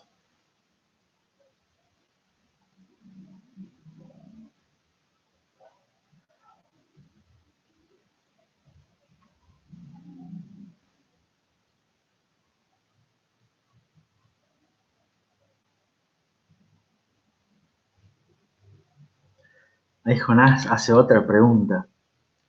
¿Quién arma las evaluaciones, los evaluativos? Erika le responde, Dios. No los armo yo. No es para tanto. Es una pregunta que no tiene una respuesta tan simple, porque no hay alguien fijo asignado a armar las evaluaciones. Las evaluaciones en general, siempre hay alguien que puede tener una idea, una cosa así, y después alguien más la va puliendo un poco, alguien más termina de hacer la solución, alguien más se da cuenta que la solución estaba mal, la corrige. Entonces, en general, es una cuestión que lo hacemos toda la cátedra, digamos. Un poco Esteban, un poco Erika, un poco yo, y un poco también Luis, Luis Tech, ingeniero Tech, lo conocen en micro, un poco también Matías Giori, que también lo deberían conocer en micro, y un poco también de Martín Fernández, que todos colaboramos, algunos más, algunos menos, algunos son especiales para algunos temas, otros para otros, pero no hay alguien fijo que haga las evaluaciones. O sea, todos contribuimos nuestra cuota de daño y malicia para hacerlo sufrir a ustedes. Ahí Jonás hace otra pregunta. ¿Se hace asado al final del cursado? Bueno, eso creo que lo comentamos al principio. Hubo una época en la que sí hacíamos asado fijo, regular, cada fin de cursado. Después hubo una época en la cual se dejó de hacer. Mala época, qué sé yo, económica o según cómo pintaba, pero hubo un par de años, unos cuantos años que se dejó de hacer. Y desde hace 2 años que lo venimos haciendo de vuelta. O sea, en el 2018 nos juntamos, en el 2019 nos juntamos, y espero realmente que en el 2020 podamos juntarnos. Sería buenísimo, capaz que aunque sea en ese momento conocer las caras, digamos. Pero sí, la idea por lo menos de nuestra parte siempre es tratar de hacerlo. Ya más cuando estemos llegando al final del semestre, vemos de cómo lo organizamos, porque siempre el principal problema es conseguir lugar, porque solemos ser muchos y no cualquiera tiene una casa, digamos, con lugar para 20 personas, eh, con parrilla o con lo que sea, para cubierto, silla. Eso es no es tan simple hacer algo para tantas personas, pero es cuestión de organizarse. Si nos organizamos, lo hacemos. Pero sí, la voluntad por lo menos siempre está. Ahí Ignacio ofrece su notebook para calentar las cosas. Otra cosa que también era que por cuestiones de organización y practicidad, más que asado, hacemos hamburguesas. Hacemos una especie de hamburguesada. Porque de vuelta, o sea, si somos muchos, hacemos un asado para muchos, la logística no es tan sencilla. Pero bueno, vemos, depende de cuántos somos, cuánta plata quieran poner, etcétera, todas esas cuestiones, si hacemos hamburguesas o asado. Bueno, ya por lo menos tenemos a alguien que se ofrezca a hacer el asado. Está bueno. Ya vamos anotando. Veamos si Augusto llega hasta el final de la materia también. Pero, bueno, está bueno, sí, algunos se quedaron hasta el día siguiente. Hay algunos que están acá quizá que ya fueron algunos asados. No sé si eso habla bien o mal, pero algunos ya fueron y ven que no somos tan odiosos, por lo menos cuando comemos un asado. ¿Sí? Asado de arquitectura. No los voy a mencionar, pero sí. En realidad es de arquitectura y micro, o sea, vamos todos. Bueno, son las 9:08. No, Martín, no es que micro hizo un asado, sino que después de que, o sea, el asado lo hacemos después de que termine de cursar arquitectura, pero es el asado que vale para micro y para arquitectura. O sea, después de que nos sufrieron con nosotros un año calendario, o sea, desde el segundo cuatrimestre del año pasado y el primer cuatrimestre de este año, entonces hacemos un asado, un hamburguesado, almuerzo, algo. Claro, una cena de egresado de la cátedra, sí, exactamente. No es obligatorio aprobar la materia. O sea, si cursaron y llegaron hasta el final, igual pueden ir. ¿Sí? Y si no llegaron hasta el final, igual también pueden ir. ¿Sí? O sea, no hay problema. No cobramos entrada ni tenemos un listado en la puerta, digamos. Bueno.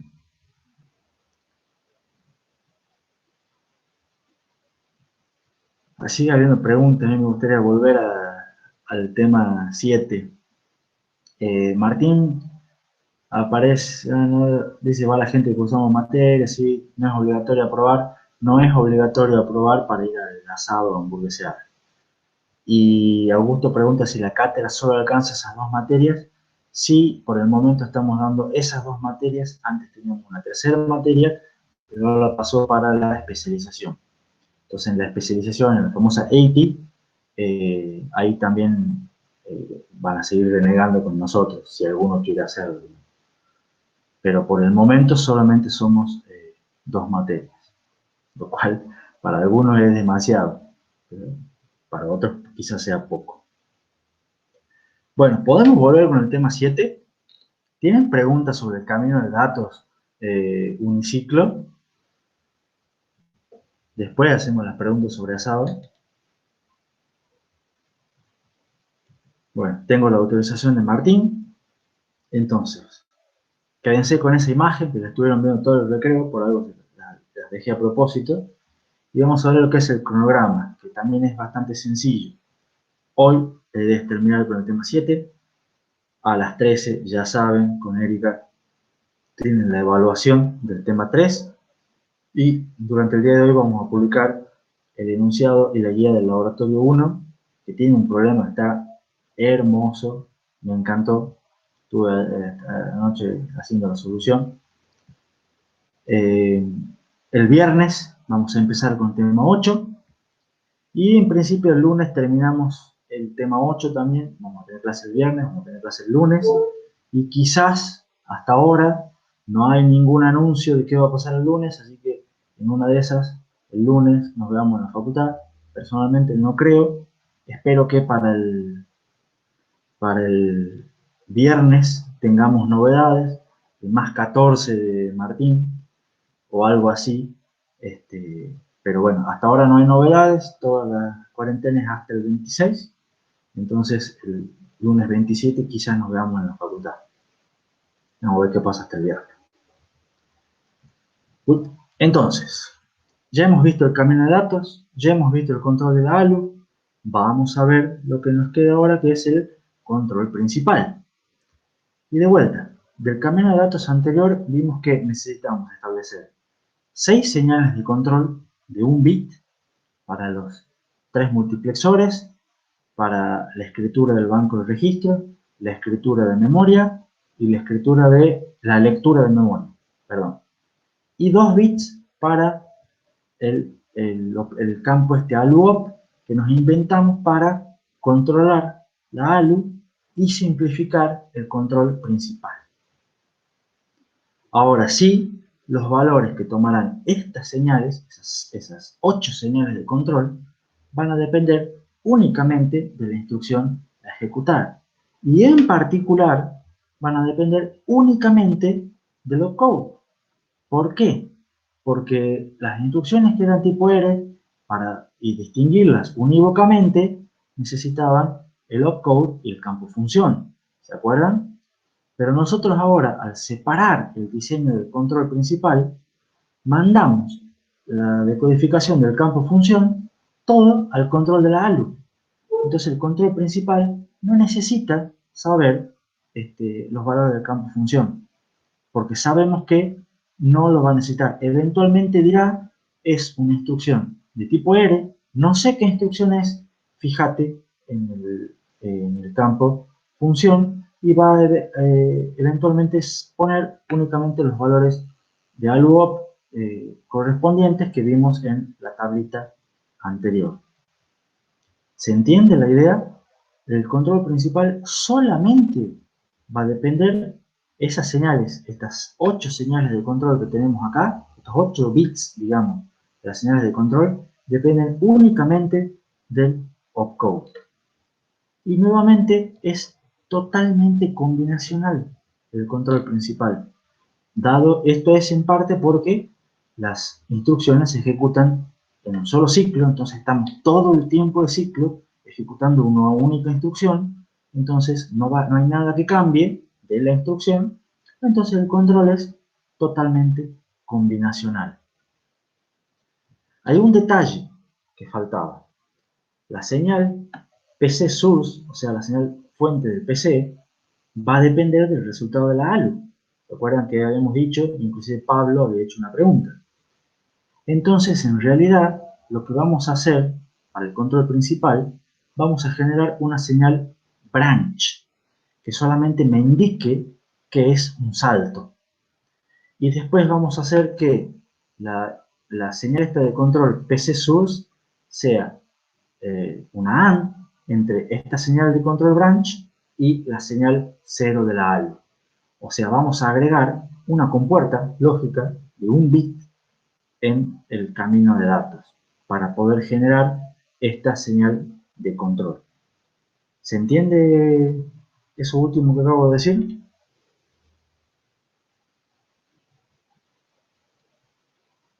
Entonces, en realidad, yo no tengo que generar la señal de control del multiplexor, sino que tengo que generar una señal de control branch. ¿No?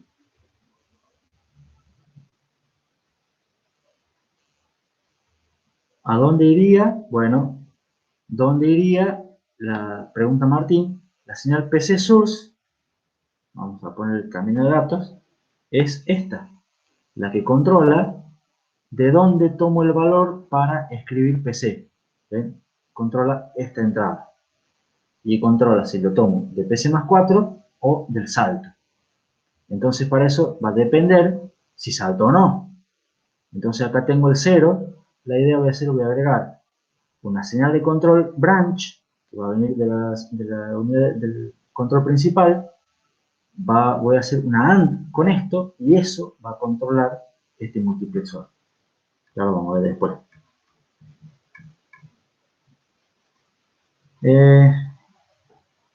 Pregunta Ignacio, ¿el branch es el PC más la constante? Exactamente, así es como generábamos la dirección de salto en las instrucciones branch. Entonces, yo de vuelta hago una tabla. Y esta tabla es bastante simple y bastante intuitiva y deberían ustedes poder entenderla y manejarla, porque la van a tener que manejar para el práctico. ¿Qué es lo que tiene esta tabla? Primera columna, la instrucción. Si es una instrucción de tipo R, de las que estamos viendo, si es una instrucción load, si es una instrucción branch, si es una instrucción, load, store o branch. ¿Estamos? La primera columna es cuál es la instrucción que vamos a ejecutar en este sitio. Y después acá tenemos una columna por cada señal de control.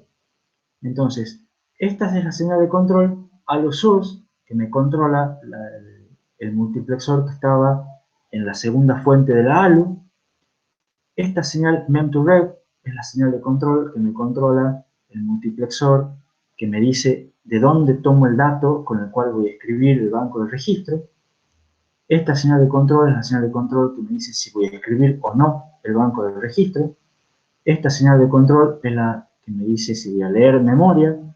Esta señal de control es la que me dice si voy a escribir memoria.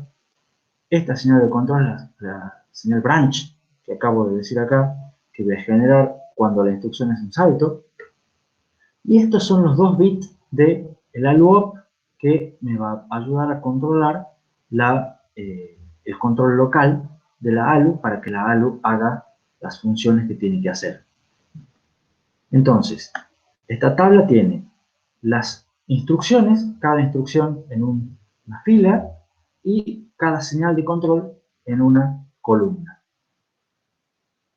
¿Se entiende hasta acá cómo se definen las filas y las columnas de esa tabla?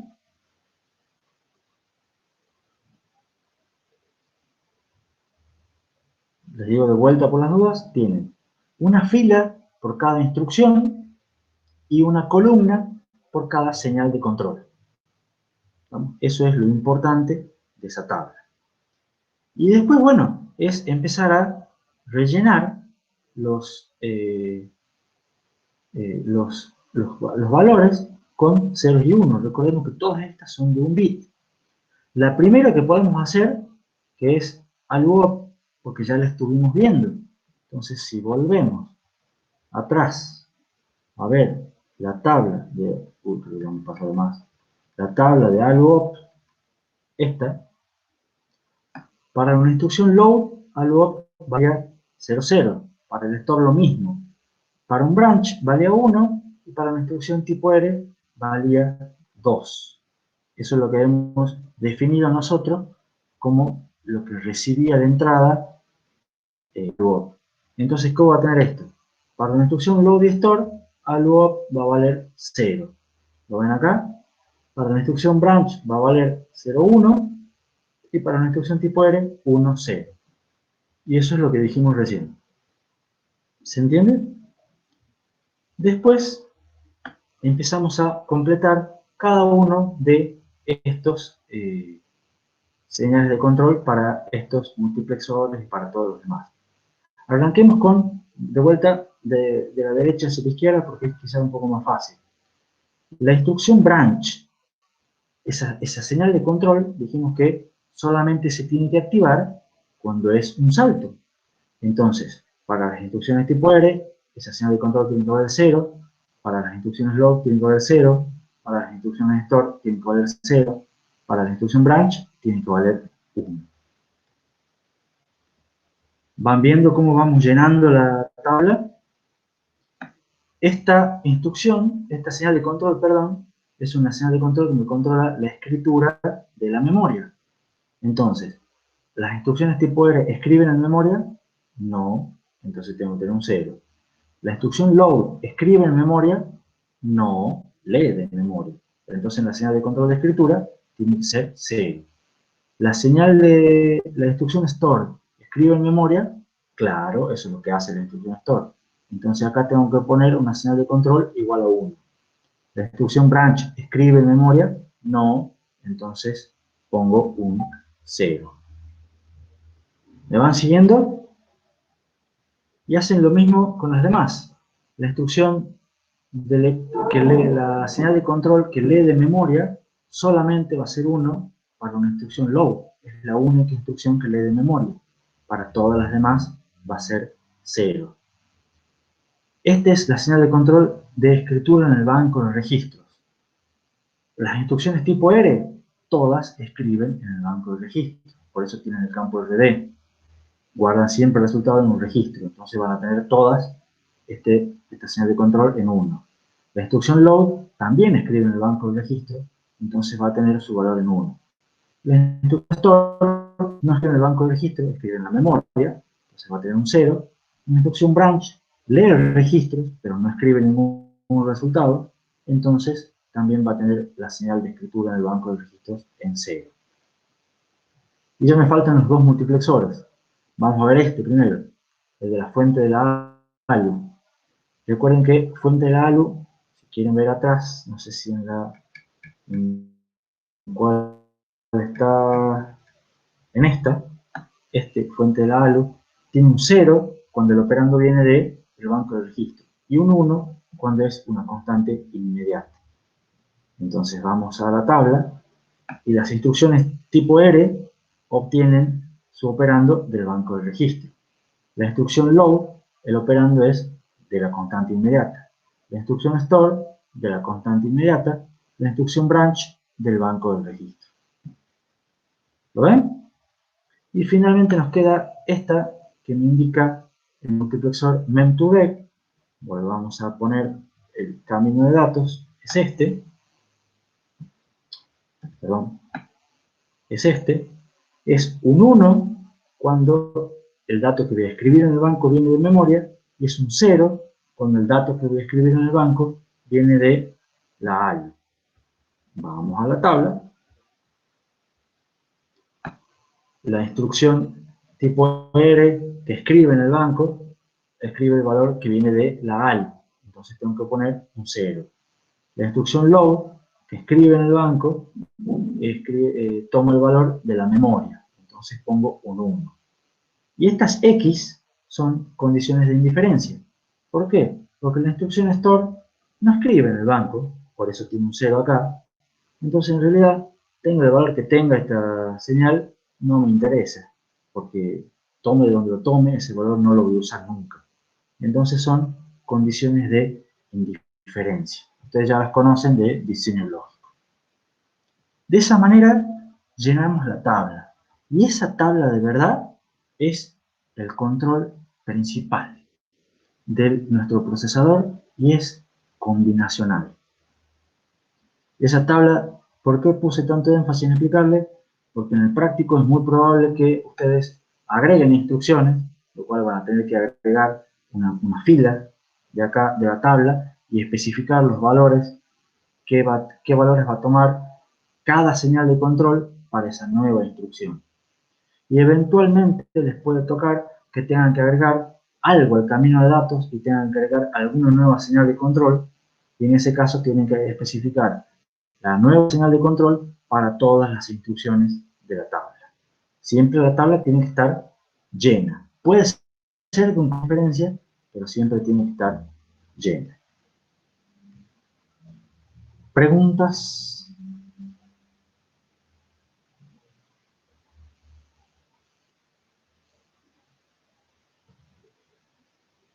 Vamos bien, dice Álvaro.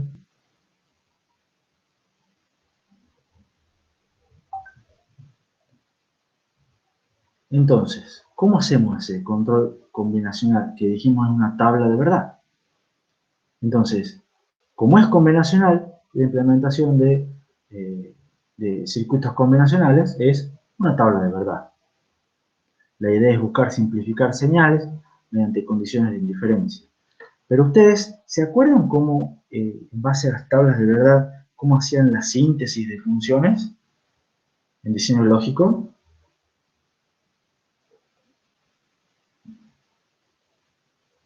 Con una MEF, dice Álvaro. No, Álvaro no se acuerda muy bien. La MEF no se usaba, la usaba así la síntesis, pero en general una MEF era para circuitos secuenciales. Una síntesis de circuitos combinacionales era en general con el mapa de Carnot. Entonces, ahora ustedes tienen este mapa de kernel que va a tener por lo menos 7 entradas del opcode, porque el opcode es de 7 bits, y después tienen 8 salidas. Entonces, ¿cómo se va a sintetizar una función o hacer el mapa de kernel de 7 entradas, 8 salidas?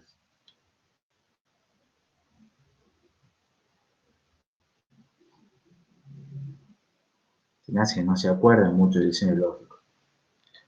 Pero era difícil. ¿Estamos de acuerdo? Ustedes sintetizaban funciones de 2, 3 entradas, 4 entradas. Claro, con 3 ya era complicado. Entonces acá tienen 7 entradas y 8 salidas. La idea es que yo les voy a mostrar una manera de sintetizar, que después más o menos la vieron, pero no es utilizando un mapa de kernel. ¿Por qué?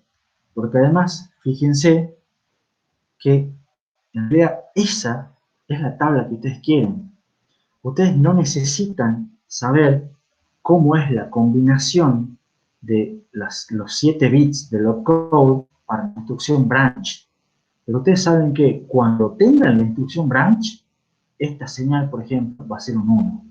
En todos los demás casos va a ser 0. ¿Se entiende? Lo mismo pasa Claro, con esta señal de control. las otras serían indiferencias, profe. Las otras serían o indiferencias o ceros. Después hay que ver cuáles van a ser ceros, cuáles van a ser indiferencias. Pero lo importante es que, en este en particular, por ejemplo, el branch, vos solamente vas a tener un 1 cuando sea la instrucción branch. Si vos después tenés que agregar otra instrucción, qué sé yo, una instrucción, un shift, un desplazamiento, ¿va a ser un salto? No, entonces va a tener un 0. ¿Se entiende? Entonces, solamente con las instrucciones branch, esto va a ser 1. Fíjense con la señal de lectura de memoria. Solamente va a ser 1 con las señales que leen memoria, con las instrucciones que leen memoria. ¿Cuáles instrucciones leen memoria? Las instrucciones low. Ninguna otra instrucción lee memoria. ¿Se entiende? Entonces, en realidad, van a estar llenos de ceros en las tablas y poquitos unos. ¿No? Algunas condiciones de indiferencia, unas cosas así. Pero en realidad, la tabla es mucho más simple, ¿no? que hacer un mapa de Carnot, porque se van a activar las señales en algunos casos. ¿Se entiende? Entonces, podemos utilizar una metodología para síntesis que es mucho más fácil, que es escribir directamente las ecuaciones para cada señal de salida, para cada señal de control, como una lógica de 2 niveles, como suma de productos. Entonces vamos a decir, se activa solamente cuando pasa tal, tal y tal condición. En todos los demás casos es 0. ¿Se entiende? Y de esa manera la podemos implementar con un arreglo tipo PLA. ¿Se acuerdan lo que es una PLA? Un arreglo lógico programable. En teoría también lo vieron, poquito aunque sea, pero lo vieron en diseño lógico. Y la idea es que el circuito queda una cosa así. Y si se fijan, es un circuito que es bastante simple. ¿Por qué? Porque tienen la lógica esta de 2 niveles, tienen un montón de compuertas AND en una primera fila, digamos, un primer nivel. Y después tienen todos los bits del opcode. En este caso son 6 bits, pero es lo mismo si fueran 7 bits. Y la idea es que van agregando para la compuerta AND, poniendo los negadores, van diciendo cuál es el opcode que forma la combinación para determinar el tipo de instrucción. Entonces acá yo tengo que, con el bit 5 en 1 y los otros bits en 0 y los 2 bits menos significativos en 1, hago el opcode de un low. ¿Se entiende? Se conecto a la compuerta AND los bits necesarios para que acá me identifique la instrucción. Y voy a tener tantas compuertas AND como filas yo tenga en mi tabla. ¿Estamos? En este caso tengo 4 filas, voy a tener en mi lógica 4 compuertas AND. ¿Se entiende? Y después la salida la genero solamente conectando, digamos, cada una de estas señales cuando se activan. En este caso, por ejemplo, la señal memread solo se activa con la instrucción load. Entonces la conecto para la instrucción load. La señal de escritura en el banco de registros se activa con la instrucción tipo R y con la instrucción load. ¿Lo ven? Entonces, en base a esto, voy diciendo cuándo tengo los unos y los voy conectando con las compuertas OR. La señal branch solamente se activa cuando tengo mi instrucción branch equal. ¿Lo ven? Entonces, de esta manera, con una lógica de 2 niveles, que a la larga es la suma de productos, yo tengo todas mis entradas, todas mis salidas, y es un circuito combinacional bastante sencillo de implementar. Y ahí Martín pone en el chat que han pasado 84 años porque se da cuenta que muchas de las cosas que ha aprendido en diseño lógico, al final de cuentas sirven, o se usan, o no las ha visto, no importa, pero siente que ha aprendido un montón, lo cual es bueno, si es que realmente aprendió. Pregunta Álvaro primero, ¿quién me determinaba las entradas? Las entradas del control vienen dadas por el opcode, son los 7 bits del opcode. ¿Eso es lo que me estás preguntando, Álvaro? Sí.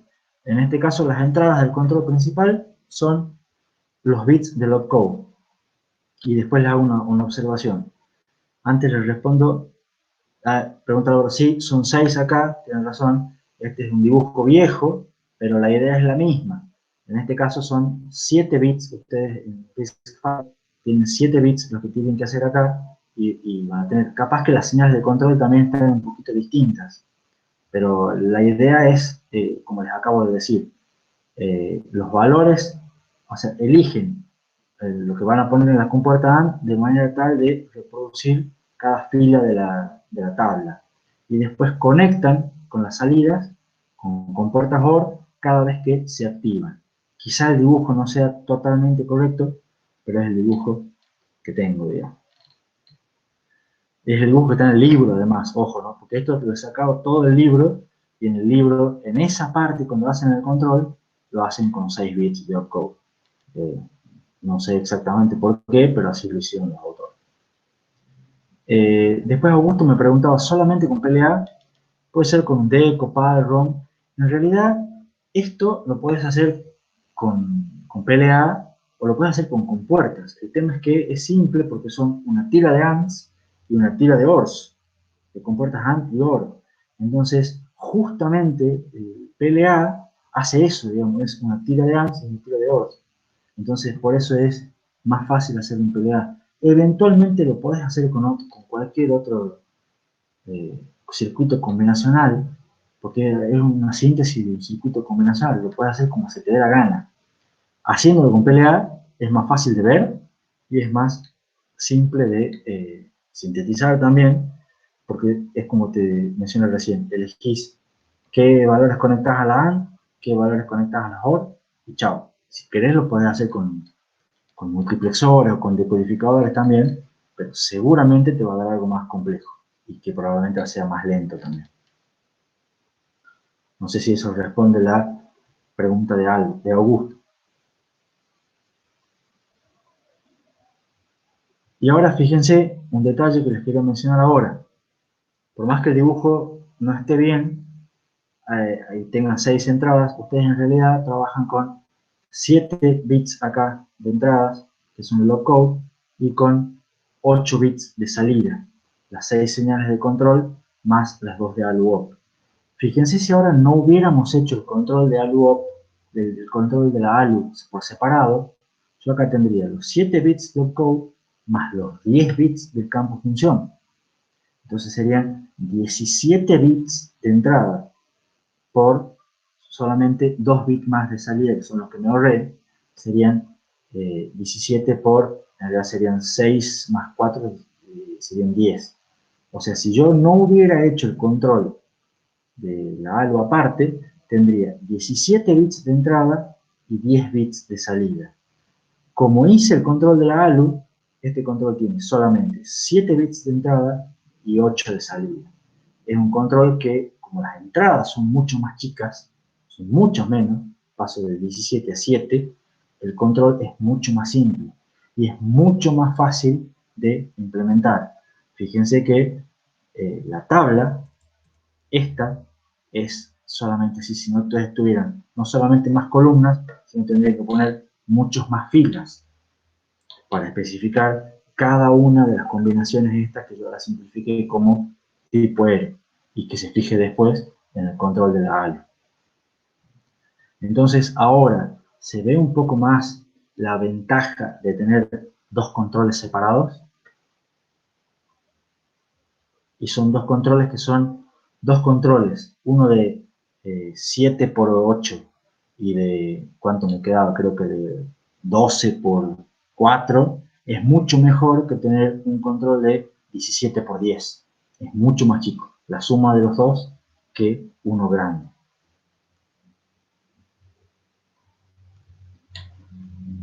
Entonces, ahora sí, ¿cómo me queda el camino de datos ciclo único completo? Y acá está para que Martín ingrese varios memes. Queda así, como está puesto acá. Fíjense que como lo fuimos haciendo paso a paso, prácticamente está todo lo que venían viendo con el agregado de nuestra señal de control, nuestro bloque de, digamos, unidad de control principal, donde salen todas las señales de control, y las señales de control va, ahora sí, ya no son cosas al aire, sino que va conectada cada una a donde corresponde, y está agregada esta compuerta AND que les mencioné, que toma el dato de la señal de control branch y el dato de la salida de la ALU, que me dice si todos los valores son 0. Y de esa manera se genera la entrada de control para el multiplexor. Solamente va a saltar cuando sea un salto y además cuando los valores de los registros sean iguales. En ese caso esto va a valer 1, esto va a valer 1, y esto va a valer 1, va a tomar el valor de, acá que es el sumador de PC con la constante desplazada. Todo lo demás es todo como habíamos visto. Solamente acá, en este dibujo ya no hay ningún cable al aire. Inclusive este 4 dijimos que es cableado. O sea que no hay realmente ningún cable al aire. Y este, señoras y señores, es nuestro camino de datos hecho a medida para implementar un camino de datos de RISC file, ojo, el RISC de verdad, y es un camino de datos simplificado, por supuesto, no están todas las instrucciones, pero para agregar instrucciones, ustedes ya más o menos tienen que conocer cómo es la mecánica. Primero ver el ISA, ver el RTN, ver si ya con el camino de datos que tienen no les alcanza, y eventualmente agregar algo al camino de datos. Si ese agregado del camino de datos me genera agregar un nuevo señal de control, agrego lo que es la entrada de control correspondiente y agrego a la tabla el control que vimos en la diapositiva anterior.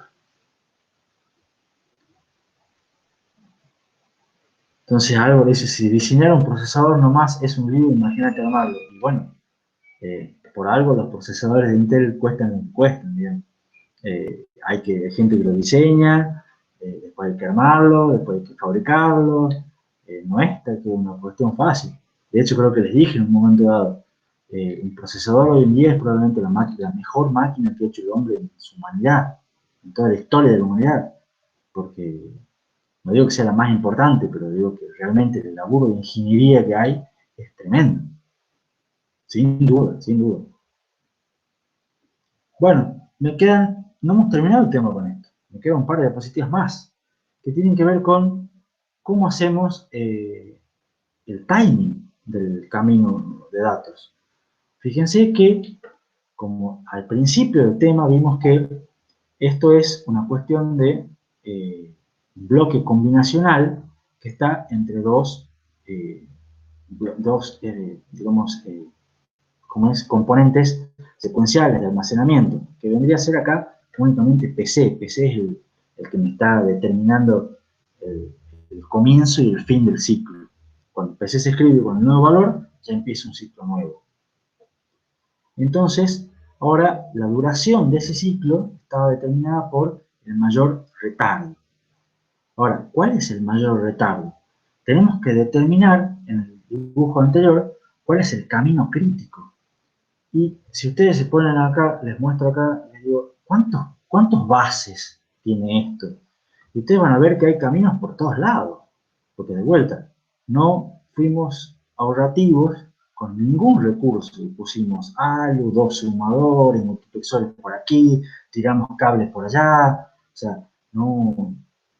Hicimos todo lo que había que hacer para que esto sea, dentro de todo, simple y, dentro de todo, se pueda ejecutar en un solo ciclo. Pero ahora, ¿cuál es el camino crítico? ¿Cuál es el camino más largo que van a tener que transitar, digamos, las señales? Sabemos que las señales van a empezar acá, en PC. Pero ¿cuál es el camino realmente más largo? ¿El que viene por acá arriba? ¿El que viene por abajo?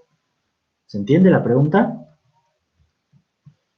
Y para eso tenemos que ver cuál es la instrucción que va a usar más unidades funcionales. O sea, porque los retardos de los cables son medio despreciables, los consideramos totalmente despreciables. Un retardo de un multiplexor es casi despreciable, pero el retardo de la ALU no es despreciable, eso ya la ALU va a demorar. Un retardo del banco de registro no es despreciable. Un retardo de la memoria no es despreciable. Son componentes que son los grandes, digamos, de acá, estos que están acá, la memoria de instrucciones, el banco de registro, la ALU, los sumadores, si quieren, la memoria de datos, todos esos campos son componentes, digamos, que los vamos a llamar unidades funcionales, que son los que tienen retardos más importantes. Los multiplexores, los generadores, estos de constantes, todo lo demás, son cosas simples. Entonces, ¿cuál es la instrucción que usa más unidades funcionales? La idea, ¿hay alguna instrucción que acceda? ¿Cuáles instrucciones acceden a la memoria de instrucciones? Todas. ¿Cuáles instrucciones acceden al banco de registro? Y todas. ¿Cuáles instrucciones acceden a la ALU? Y ya no todas, o sí. A ver, las tipo R sí, load y store también, el branch también, o sea, todas acceden a la ALU. ¿Cuáles acceden a la memoria de datos? Y solamente la instrucción load y el store. Acá son dos nomás. ¿Y cuáles escriben un resultado en el banco de registro?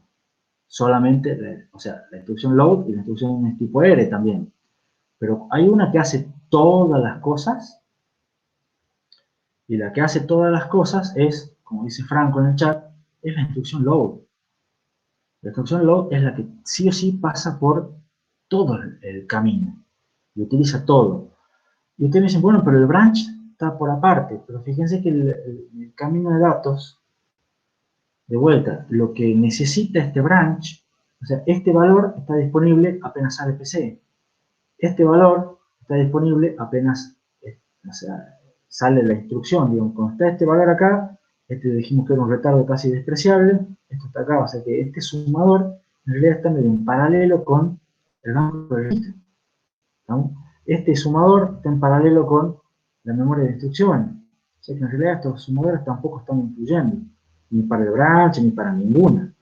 ¿No? Los retardos son la memoria, el banco de registro, la instrucción load, después calcula la dirección, después accede a memoria y después escribe en el banco de registro. O sea que es la instrucción que realmente pasa por todas las unidades funcionales, la instrucción load. Entonces acaba una pregunta, para ver si están despiertos en los últimos minutitos. Suponiendo que las memorias tienen un retardo de 200 picosegundos, las dos memorias.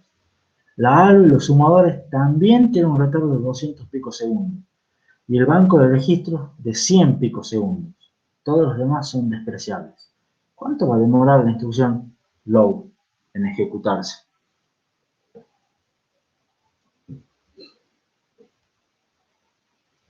$200, dice Franco.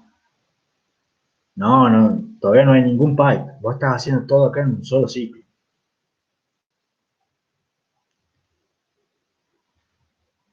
La instrucción acá, load, que dijimos que es la peor, tiene que acceder a la memoria de instrucción primero, para hacerse el fetch. Entonces ya vamos sumando 200. Después tiene que acceder a el banco de registros. Son 100 para obtener los operandos. Entonces ya vamos 300. Después tiene que sumar en la ALU el valor de uno de los operandos fuentes más la constante para obtener la dirección de memoria.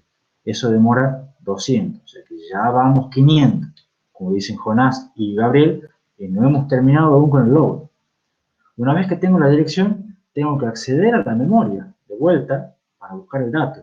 Y eso son 200 picosegundos más. O sea que vamos 700. Y después que tenemos el dato leído de memoria, tenemos que escribirlo en el banco de registro. Y eso vamos a suponer que también demora 100 picosegundos más. En total son 800 picosegundos que demoraría el load.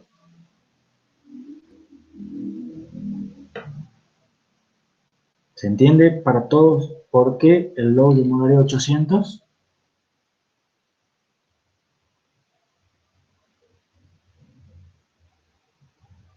Bueno, ahora dicen que sí se entiende, pero en realidad nadie me había dicho en el chat que demora 800.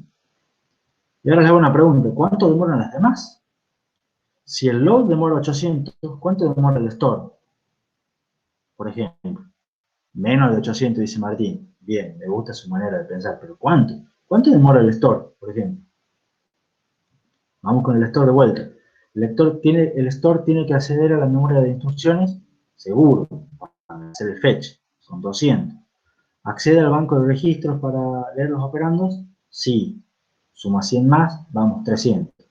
¿Accede a la ALU? Sí, para calcular la dirección. Suma 200 más. ¿Accede a memoria? Sí. Y ahí terminaría el store. Entonces el store duraría 700. ¿Cuánto demoraría una instrucción aritmética? Nada.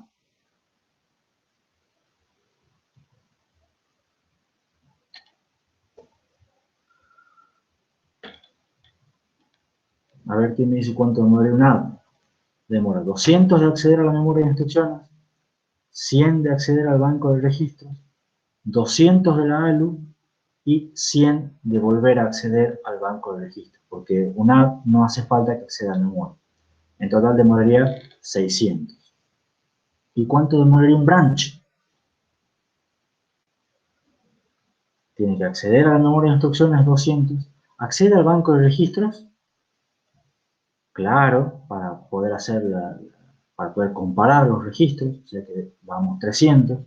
Después accede a la ALU branch, seguro, para hacer la resta, o sea, vamos 500. Y después no accede a memoria, no escribe nada en el banco de registro, eventualmente tendría que esperar que escriba PC también si quiere, o sea que podemos considerar o no, digamos, la escritura, 100, sea 500 o 600, no importa, seguro son menos de 800. Entonces, conclusión, tenemos que ver cuál es nuestro camino crítico, cuál es la instrucción que más unidades funcionales usa. Y esa me va a determinar la duración del tiempo de ciclo. En este caso es la instrucción load. Y con los ejemplos que vimos demoraría 800 picosegundos.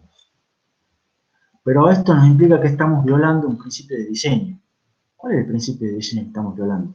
Tenemos una instrucción, que es la más lenta, y está perjudicando a todas las demás. ¿Por qué? Porque tenemos un solo tiempo de ciclo para todas las instrucciones. Entonces la instrucción store, la instrucción add, la instrucción branch, se podrían hacer más rápido, pero se están haciendo más lento por culpa de la instrucción load. Entonces eso implica un gran problema de performance. Y eso tenemos que tratar de solucionarlo. Y no podemos hacer un clock de periodo variable para cada instrucción. ¿Por qué? Y porque el clock tiene que ser el que controle todo el circuito. Y cada instrucción, vamos a saber qué instrucción es después de decodificarla. Entonces no podemos hacer que antes de decodificarla nosotros sepamos qué instrucción es y todo. Eso es imposible. Otro problema que tiene este diseño del ciclo único es que estamos duplicando recursos. Estamos poniendo sumadores al por mayor, memorias sin problema. Eso implica más área y lo que implica mayor costo. Sabemos que es un procesador, este hemiciclo, sabemos que tiene un problema de performance, entonces no es tan bueno. Sabemos que es un procesador caro, o sea que tampoco es tan bueno. Pero ¿qué tiene de bueno entonces? Y lo primero que tiene de bueno es que a la larga diseñamos nuestro primer procesador. Y eso es bastante valioso. Y lo segundo que tiene de bueno es que tiene mucho potencial para mejorar este procesador, que lo vamos a ver en el tema siguiente. Entonces, ¿preguntas antes de ver el resumen?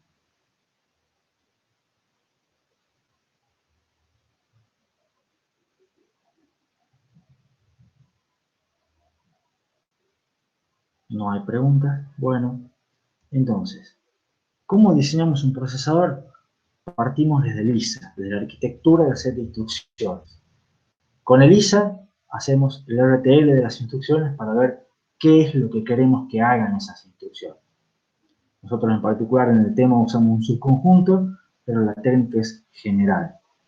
Y de ahí fuimos construyendo paso a paso el camino de datos con las unidades funcionales que necesitábamos y definimos los valores de las señales de control. Luego diseñamos el control principal y diseñamos un control local. ¿Para qué? Con la idea de divide y conquistarás, el mismo concepto. Nos conviene hacer dos controles chicos, simples, que un control grande y complejo. Lo bueno que tienen los dos controles es que son combinacionales. Solamente sus salidas dependen únicamente de las entradas. Entonces los podemos implementar a los dos con una lógica de dos niveles que es bastante rápido y dentro de todo sencillo. Algo importante es que el objetivo lo cumplimos. Hicimos que el camino de datos hace todas las instrucciones en un solo ciclo. El problema es que ese ciclo es largo y está determinado por la instrucción que más demora. Y eso no cumple con el principio de diseño. Bueno, esas son las conclusiones. Siempre está la diapositiva de agradecimiento. Y con eso terminamos el tema. Martín dice, práctico será feo. Depende del punto de vista. A mí me parece el mejor práctico de la materia, que es el práctico 4. No es el que viene ahora, porque ahora viene el laboratorio con el ISA del MIPS, pero sí, es un práctico que es largo, porque además no es solamente el práctico 4, sino de los temas que siguen también. Y Jonás dice, sí, puede ser que haya muchos medios en consulta. No hay ningún problema. Mientras sigamos haciendo las consultas virtuales, online, no hay problema con que lleguen mails, con que hagan todas las preguntas que quieran por Facebook, o a través de las consultas con Meet que están haciendo Eric y Martín, etc. ¿Se entendió un poco? Está grabada la clase, por supuesto, después la pueden volver a escuchar todas las veces que quieran, pero espero que por lo menos terminen acá, vayan ahora a la clase de ingeniería de software, los que tengan cursando ingeniería de software, pero después probablemente cuando estén almorzando, quizá con su familia, digan, che, mamá, papá o lo que sea, hoy en la clase vimos cómo diseñar un procesador y terminamos de diseñar nuestro primer procesador. Es algo que no mucha gente puede decirlo, así que creo que por lo menos un poquito de orgullo después de la clase de hoy deberían poder tener, digamos. Después, si lo han entendido de todo o no, lo vamos a ver en el práctico, lo vamos a ver en el parcial, todo lo demás. Pero por lo menos algo deben haber entendido, algo les debe haber quedado. Así que almuercen felices. Y por supuesto, yo ya, si no hay preguntas, voy cortando la clase de hoy y les deseo que tengan mucha suerte y que les vaya bien en la evaluación que hizo Erika. Ya se fue, así que no cuenten nada. Que quede entre nosotros. Suerte en la evaluación y Martín dice, esperemos vernos en un Meet la semana que viene. No, nos vemos el viernes. Seguro, el viernes es la próxima clase. Así que el viernes nos vemos de vuelta y empezamos tema 8. Ah, bueno, ya vemos la semana que viene qué hacer. Bueno, no sé qué será la semana que viene, seguro nos vemos el viernes. Sí, plantean, todos quieren que sigamos así, algunos plantean que se extiende. Bueno, ya vamos a ver. Ya estamos todos atentos a las novedades. ¿Alguna pregunta con respecto al diseño del procesador de ciclo único?